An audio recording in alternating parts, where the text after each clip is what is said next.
जब राजनीति बन गई कविता की दास्तान। इमरान प्रतापगढ़ी की कहानी। प्रतापगढ़, उत्तर प्रदेश। 6 अगस्त 1987 का वह दिन जब बारिश की बूंदें धरती को सींच रही थीं और एक नवजात शिशु की पहली सांस ने हवा में एक नई लय भर दी। मोहम्मद इलियास खान के घर में मोहम्मद इमरान खान का जन्म हुआ। छोटा सा कस्बा जहां खेतों की हरियाली और नदियों की कलकलाहट ही जीवन का आधार थी। इमरान का बचपन उन साधारण गलियों में बीता जहां बच्चे मिट्टी के ढेर पर खेलते और शाम ढलते ही दादी नानी की कहानियां सुनते। लेकिन इमरान के कान में कुछ और ही लय गूंजती थी, उर्दू की मिठास, हिंदी की गहराई। उनके पिता इलियास खान एक साधारण किसान थे, लेकिन घर में किताबों का ढेर लगा रहता। उर्दू शायरी की किताबें, हिंदी साहित्य के ग्रंथ, सब कुछ। इमरान को याद है कैसे रातें कटती जब पिता चाय की चुस्की लेते हुए गालिब या मीर की शेर पढ़ते। बेटा, शब्दों में ताकत होती है, वे हथियार हैं, वे दवा हैं।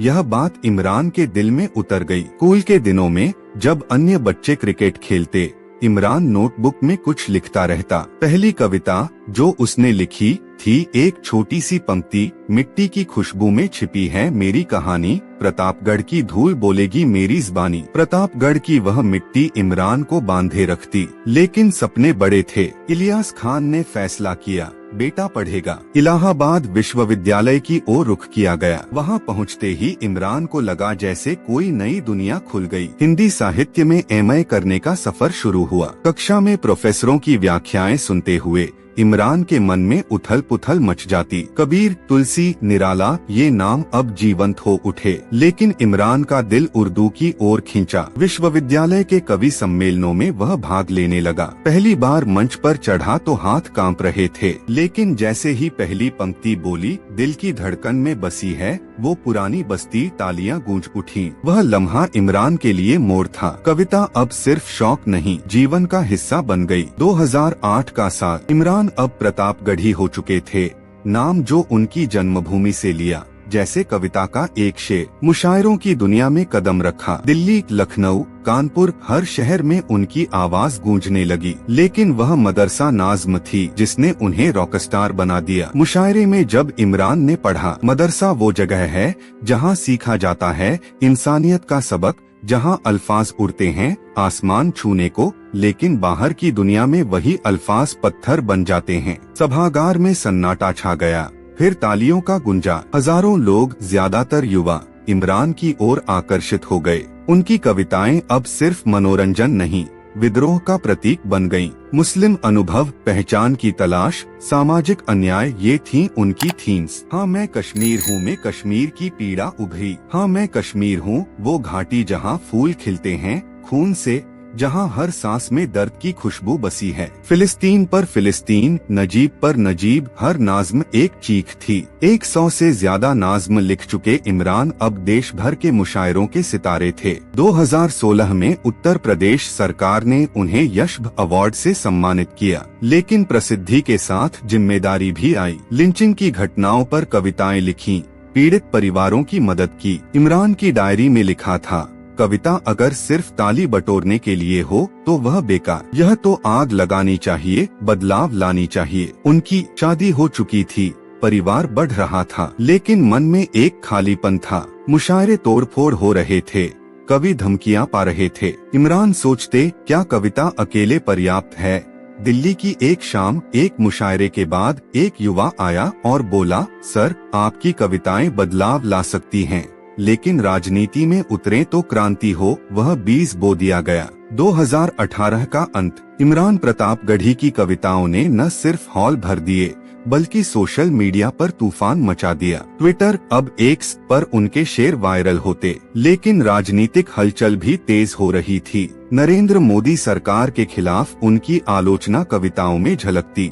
एक नाज़्म उमर में उन्होंने लिखा, उमर की उम्र में दर्द की लकीरें खींची, राजनीति के खेल में इंसानियत को भुला दिया। इंडियन नेशनल कांग्रेस की नजर उन पर पड़ी। 2019 के लोकसभा चुनावों से पहले पार्टी ने संपर्क किया, आपकी आवाज को संसद तक पहुंचाएं, इमरान हिचकिचाए। कविता की दुनिया से राजनीति, लेकिन याद आई वे घटनाएं, पेगासस, CAA, NRC, फैसला हो गया। मोराबाद से कांग्रेस के टिकट पर चुनाव लड़े, प्रचार में कविता ही हथियार बनी। रैलियों में शेर पढ़ते भीड़ झूम उठती। मोराबाद की मिट्टी में बसी है मेरी कविता, यहाँ से निकलेगी नई दास्तान। लेकिन हार मिली। समाजवादी पार्टी के ST हसन से 5.9 लाख वोटों से। इमरान टूटे नहीं, कहा हार तो कविता का हिस्सा है, लेकिन संघर्ष जारी रहेगा। हार के बाद भी उनकी लोकप्रियता बढ़ी। युवाओं में मुस्लिम नेतृत्व की नई उम्मीद बने। 2021 में ऑल इंडिया कांग्रेस कमेटी के माइनॉरिटी डिपार्टमेंट के चेयरमैन बने।